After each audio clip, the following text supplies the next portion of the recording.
Welcome to my channel set tax சேனலுக்கு உங்களை அன்புடன் வரவேற்கிறேன். இன்றைய வீடியோவில் சேமிப்பை பல மடங்கு அதிகரிக்கிறதுக்கு நம்ம செய்ய வேண்டிய ஒரு ஸ்டெப்பை தான் ஃப்ரெண்ட்ஸ் இந்த வீடியோவில் பார்க்க போகிறோம். நம்ம நிலைமை மாறணும், நான் மிடில் கிளாஸாகவே இருக்கேன், என் சேமிப்பு பெருகவே மாட்டேங்குது, வர வருமானம் செலவுக்கே சரியாகுது, இப்படிங்கிறதெல்லாமே நம்ம எடுக்கக்கூடிய ஆக்ஷனை பொறுத்து தான் மாறும். மிடில் கிளாஸாக இருக்கிற நாம் எப்படி ரிச்சாக மாறுறது அப்படிங்கிறது, அதுவும் பாதுகாப்பான வழியில் மாறுறது அப்படிங்கிறது நம்ம கையில் தான் இருக்குது. நம்ம எதுவுமே ஓவர் நைட்டில் நடக்காது ஃப்ரெண்ட்ஸ், நல்லா தெரிஞ்சுக்கோங்க. ப்ராக்டிக்கலாக கொஞ்சம் நாள் எடுக்கும். அதுக்கு நம்ம ஒரு ஆக்ஷனை ஸ்டார்ட் பண்ணணும். இன்றைக்கி நம்ம ஆக்ஷனை ஸ்டார்ட் பண்ணாதான் ஒரு 6 மாதத்துலேயோ 1 வருஷத்துலேயோ அடுத்தடுத்த ஸ்டெப்புக்கு போகலாம். அப்படி என்ன நம்ம ஆக்ஷன் எடுத்து நம்ம மிடில் கிளாஸ் டு ரிச் போகலாம் அப்படிங்கிறத ஒவ்வொரு ஸ்டெப்பாக பார்க்கலாம். ஃபஸ்ட்டு விஷயம், நம்ம மிடில் கிளாஸாக இருக்கோம், நம்மளோட நிலமை அதுதான், வர வருமானம் செலவுக்கே போயிடுது, ஓகே, சேமிக்க முடியல, ஓகே. நீங்கள் அதையே திரும்பி கவலைப்பட்டுக்கிட்டு அதையே நீங்கள் சொல்லிக்கிட்டே இருந்தீங்க அப்படின்னா உங்ககிட்ட நெகட்டிவ் வைப்ஸ் தான் இருக்கும். நீங்கள் கவலைப்பட்டுக்கிட்டே இருக்கீங்கன்னு வச்சுக்கோங்களேன், உங்ககிட்ட அதிகமாக பணம் வந்தாலும் என்ன சொல்லுவோம், அப்படியா எக்ஸ்ட்ரா பணம் வருதா, அது ஏதாவது ஒரு செலவில் அதுக்குன்னு ஒரு செலவு வரும் பாரு அப்படின்னு நம்மளே புலம்ப ஆரம்பிச்சிடும். ஈவன் நானுமே அந்த மாதிரிலாம் புலம்பியிருக்கேன். அந்த மாதிரி புலம்புறதையோ கவலைப்படுறதையோ ஃபஸ்ட்டு ஸ்டாப் பண்ணணும். நம்ம மைண்டை பார்த்திங்கன்னா நம்ம பாசிட்டிவாக வச்சுக்கணும், நேர்மறை சிந்தனைகள் வச்சுக்கணும். அப்போ தான் நம்மளோட எண்ணங்கள் தெளிவாக இருக்கும். அடுத்தடுத்த ஸ்டெப் எப்படி போகிறது, லைஃப்பில் அடுத்த கட்டத்துக்கு எப்படி முன்னேறது, அதற்கான முயற்சிகளை ஈஸியாக நம்மளால் கையாள முடியும். நீங்கள் நெகட்டிவாகவே யோசிச்சுட்டு இருந்தீங்கன்னா நம்மளால் அடுத்த கட்டத்துக்கு போகவே முடியாது. நம்ம வருமான குறைவுன்னு சொல்லிக்கொண்டே இருக்கிறதுல என்ன பிரயோஜனம் இருக்குது? அதை சொல்கிறத தவிர்த்துட்டு நம்ம வருமானத்தை எப்படி பெருக்கலாம் அப்படிங்கிறத யோசிங்க. நமக்கு என்ன வரும், நம்ம அடுத்த ஸ்டெப் என்ன, அதை பற்றி நம்ம தெரிஞ்சுக்கணும் ஃபஸ்ட்டு மெயின். ஓகே, இப்போ 2வது பாயிண்ட்டை நம்ம பார்க்கலாம். நம்ம எப்படி பணத்தை பெருக்கிறது அப்படின்னு. அப்படி நம்ம யோசிக்க ஆரம்பித்தாதான் நமக்கு பாசிட்டிவ் வைப்ஸ் நம்மளை கொண்டு போகும். நீங்கள் கவலையோ இல்லை புலம்பிக்கிட்டே இருந்தீங்க அப்படின்னா நம்மளை சுற்றி உள்ளவங்களும் ஓகே இதுதான் நம்ம நிலமை போலன்ற ஒரு முடிவுக்கு வந்துடுவாங்க. சப்போர்ட் கிடைக்காது. சரி, ஓகே, இப்போ நீங்கள் கவலைப்படுறத புலம்புறதை நிப்பாட்டிட்டீங்க. 2வது என்ன செய்யணும், பணத்தை அதிகமாக சம்பாதிக்கிறதுக்கு என்ன வழி இருக்குது அப்படிங்கிறத, அதாவது என்ன வழி அப்படின்னா பாதுகாப்பான வழிகள் என்ன இருக்குது அப்படிங்கிறத நம்ம தெரிஞ்சுக்கணும். இப்போ நான் மிடில் கிளாஸாக இருக்கேன், என்கிட்ட வர வருமானம் செலவுக்கே சரியாயிடுது. நான் பணத்தை பெருக்கணும் அப்படின்னா ஃபஸ்ட்டு நான் ஒரு ஸ்டெப் பாதுகாப்பான ஒரு சேஃபஸ்ட்டு வழியை தான் நான் தேர்ந்தெடுக்கணும். நான் உடனே போய் ஒரு 20 லட்ச ரூபா கடன் வாங்கியோ இல்லை 5 லட்ச ரூபா கடன் வாங்கியோ ஒரு பிஸ்னஸ் ஸ்டார்ட் பண்ணேன்னா நான் பண்ணுறது முட்டாள்தனம். சரியா? ஃபஸ்ட்டு நான் எப்படி சேஃபாக கொஞ்சம் கொஞ்சமாக பணத்தை இன்க்ரீஸ் பண்ணலாம். நம்ம ஒரே வருஷத்தில் கோடீஸ்வரர்லாம் ஆக முடியாது. ஃபஸ்ட்டு ஸ்டெப் பை ஸ்டெப்பாக தான் போகணும். ஃபஸ்ட்டு நம்மளோட சேமிப்பு 1000 ஆக்கணும், அப்புறம் 5000 ஆக்கணும், 10,000 ஆக்கணும், 50,000, 1,00,000, இப்படி தான் போகணும். சேமிப்பை நம்ம ஸ்டார்ட் பண்ணிட்டோம் அப்படின்னாலே சேமிப்பு பெருக ஆரம்பிச்சிடும். ஸோ பாதுகாப்பாக எப்படி நம்ம பணத்தை அதிகம் சம்பாதிக்கிறது அப்படிங்கிறத பார்க்கணும். ஃபஸ்ட்டு ஓகே, நீங்கள் எல்லாமே சொல்கிறீங்க, நிறைய பேர் கேட்குறீங்க, நான் எப்படி தான் பணத்தை எக்ஸ்ட்ரா சம்பாதிக்கிறது, எப்படி என்னோட ஒன்று நான் வேலை பார்க்கக்கூடிய கரண்ட் ஜாபில் என்னோடய வருமானம் அதிகமாகணும், இல்லை ஏதாவது பார்ட் டைமாக செஞ்சு அதிகமாகணும் அப்படின்னா முதல்ல உங்களோட திறமை என்னங்கிறத கண்டுபிடிக்கணும். இதில் நிறைய வீடியோவில் நான் சொல்லியிருக்கேன். நீங்கள் உங்களோட திறமை என்ன அப்படிங்கிறத கண்டுபிடிச்சாலே அந்த திறமையை பணமாக மாற்றக்கூடிய விஷயத்தை நீங்கள் கற்றுக்கலாம். நான் நிறைய பேர்கிட்ட நான் சொல்கிறேன், நிறைய பேர் சொல்கிறாங்க நான் வீட்டில் இருக்கேன், எனக்கு வெளியில் போக முடியாத சூழ்நிலை அப்படின்வாங்க.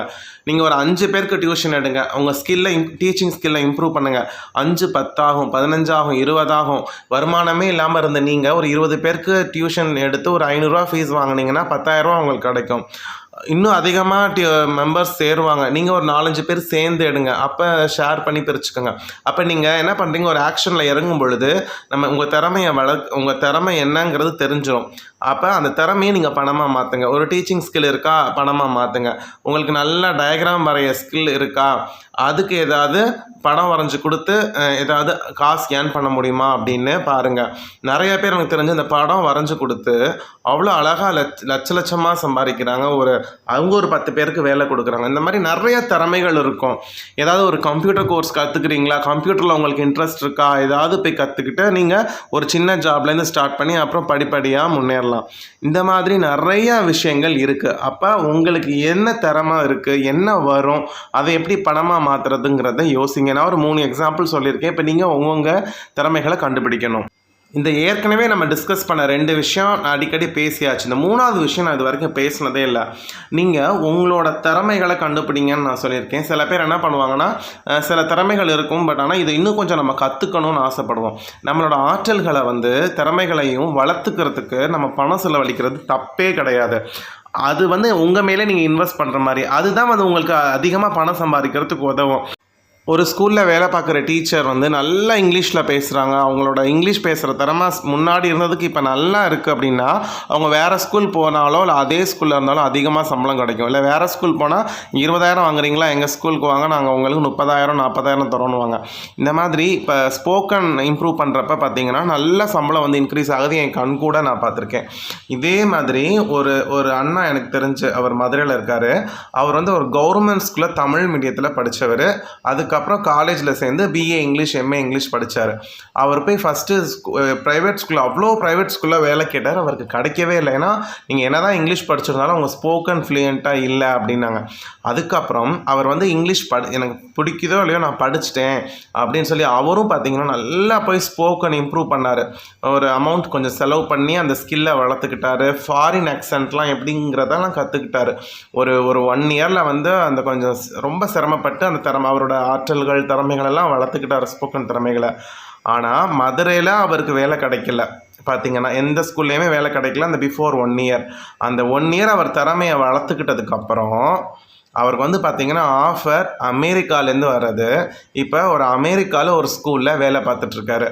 மதுரையில் இருக்கக்கூடிய பல ஸ்கூல்ஸில் நீங்கள் உங்களுக்கு திறமை இல்லை, உங்களுக்கு ஸ்போக்கன் இல்லைன்னு ஒதுக்கப்பட்ட ஒருத்தர் தான் திறமைகளை வளர்த்துக்கிட்டதுக்கப்புறம் ஒரு வருஷத்தில் கொஞ்சம் இன்வெஸ்ட் பண்ணி தான் திறமையை வளர்க்குறதுக்கு அவர் இன்வெஸ்ட் பண்ணதுக்கப்புறம் இன்றைக்கி லட்சமாக சம்பாதிக்கிறாரு. எங்கன்னா அமெரிக்காவில் ஒரு இங்கிலீஷ் டீச்சராக. யோசித்து பாருங்கள். அதுதான். ஸோ அப்போ நம்மளோட திறமையை வளர்த்துக்கிறதுக்கு நம்ம இன்வெஸ்ட் பண்ணுறது தப்பே கிடையாது. 4வது விஷயம் பார்த்திங்கன்னா, நம்ம ஓகே நம்ம இந்த மாதிரி பணம் ஏர்ன் பண்ண ஆரம்பிச்சிருவோம். கொஞ்சம் கொஞ்சமாக நமக்கு பணம் இன்க்ரீஸ் ஆகும். ஒன்றுமே இல்லாமல் இருப்போம். சில ஆக்ஷன்ஸ் எடுத்ததுக்கப்புறம் மாதம் 10,000 20,000 30,000 சேர்க்க ஆரம்பிப்போம். பணம் கொஞ்சம் சேமிப்பு பெருகிட்டே வரும். நல்லா கொஞ்சம் சேமிப்பு நல்லா பெருக விடுங்க. ஒரு 1 லட்சங்களில் வர வரைக்கும் நல்லா சேமிப்பு பண்ணிவிட்டு, அப்படி நீங்கள் பல்காக சேமித்ததை ஒரு பாதுகாப்பான முதலீடுகளில் முதலீடு பண்ணுங்கள். நீங்கள் என்னடா இப்படி சொல்கிறேன்னு நினச்சிக்காதீங்க. உடனே சீக்கிரமாக நம்ம பணம் இன்க்ரீஸ் ஆகணும்னு சொல்லிட்டு ரிஸ்க்குள்ள சேவிங் ஸ்கீம்ஸில் போடாதீங்க. நிறைய கவர்மெண்ட் ஸ்கீம்ஸ்லாம் இருக்குது. அதில் நீங்கள் என்ன செய்யுங்க, அதில் பாதுகாப்பாக நீங்கள் முதலீடு பண்ணி உங்களோட சேமிப்பை அதிகப்படுத்துங்க. நம்ம எதுவுமே சீக்கிரம் வந்துச்சு அப்படின்னா அது சீக்கிரம் நம்மளை விட்டு போயிடும். ஸோ எல்லாத்துக்குமே ஒரு டைம் இருக்குது. இப்போ 1 லட்சம் 2 லட்சமாக மாறணும் அப்படின்னா அதுக்குன்னு கொஞ்சம் டைம் இருக்குது. 1 லட்சத்தை நான் உங்களுக்கு 6 மாதத்தில் 2 லட்சமாக மாற்றுறேங்கிறதெல்லாம் முடியாத ஒரு விஷயம். ஸோ அதனால் ரொம்ப ரிஸ்க் எடுக்காதீங்க. பாதுகாப்பான முதலீடுகளில் முதலீடு பண்ணுங்கள். 5வது விஷயம் பார்த்தீங்கன்னா, உங்கள்கிட்ட நல்லா பணம் சேர ஆரம்பிச்சிருச்சு அப்படின்னா நீங்கள் சேமிப்பு பற்றி, நிதி நிர்வாகம், மணி மேனேஜ்மெண்ட், அப்புறம் பாதுகாப்பான முதலீடுகள், இந்த மாதிரி விஷயங்கள் இதெல்லாமே அதை பற்றியெல்லாம் நீங்கள் அதிகமாக படித்து தெரிஞ்சு வச்சுக்கிட்டாதான் நீங்கள் கஷ்டப்பட்டு சம்பாரித்து இன்க்ரீஸ் பண்ணியிருக்கக்கூடிய அந்த அமௌண்ட்டை இன்னும் அதிகமாகவும் இன்க்ரீஸ் பண்ண முடியும். அதை நீங்கள் பாதுகாப்பாகவும் வச்சுக்க முடியும். நீங்கள் பணம் சேமிக்கிறீங்க, கஷ்டப்பட்டு உழைக்கிறீங்க, உங்கள் திறமையை பணமாக மாற்றிருக்கீங்க அப்படின்னா முழுக்க நீங்கள் தான் பொறுப்பு. அதை வேறு யாரை நம்பியும் கொடுக்காதீங்க. உங்கள் சேமிப்புக்கு உங்கள் சேமிப்பு மேலே உங்களுக்கு தான் அக்கறை இருக்கும். வேறு யாரும் நம்ம சேமிப்பை நல்லா பார்த்துப்பாங்க நீங்கள் நம்பாதீங்க. ஸோ உங்கள் சேமிப்பை பற்றி நீங்கள் கவனமாக இருக்கணும். அது பாதுகாப்பாக இருக்கணும். அதை இன்க்ரீஸ் பண்ணணும் அப்படின்னா கண்டிப்பாக சேமிப்பு, நிதி நிர்வாகம், அப்புறம் பாதுகாப்பான முதலீடுகள் பற்றி நல்லா தெரிஞ்சுக்கோங்க. அதை தெரிஞ்சுக்கிட்டிங்கனாலே உங்களுடைய பணத்தை நீங்கள் அழகாக கையாள முடியும், அதிகமாக தெரிஞ்சுக்க முடியும். இப்போ நிறையா பேர் தெரிஞ்சுக்காமல் இருக்கிறது தான் பிரச்சனை. நல்லா நீங்கள் படித்து தெரிஞ்சுக்கோங்க. நிறைய சேனல்ஸ் பார்த்து தெரிஞ்சுக்கோங்க. ஸோ இந்த வீடியோ உங்களுக்கு பிரயோஜனமாக இருக்கும்னு நம்புகிறேன். இந்த வீடியோ உங்களுக்கு பிரயோஜனமாக இருந்துச்சுன்னா மறக்காமல் உங்கள் ஃப்ரெண்ட்ஸ் எல்லாருக்கும் இதை ஷேர் பண்ணுங்கள். நெக்ஸ்ட் வீடியோவில் உங்கள் எல்லாரையும் பார்க்குறேன். Bye friends.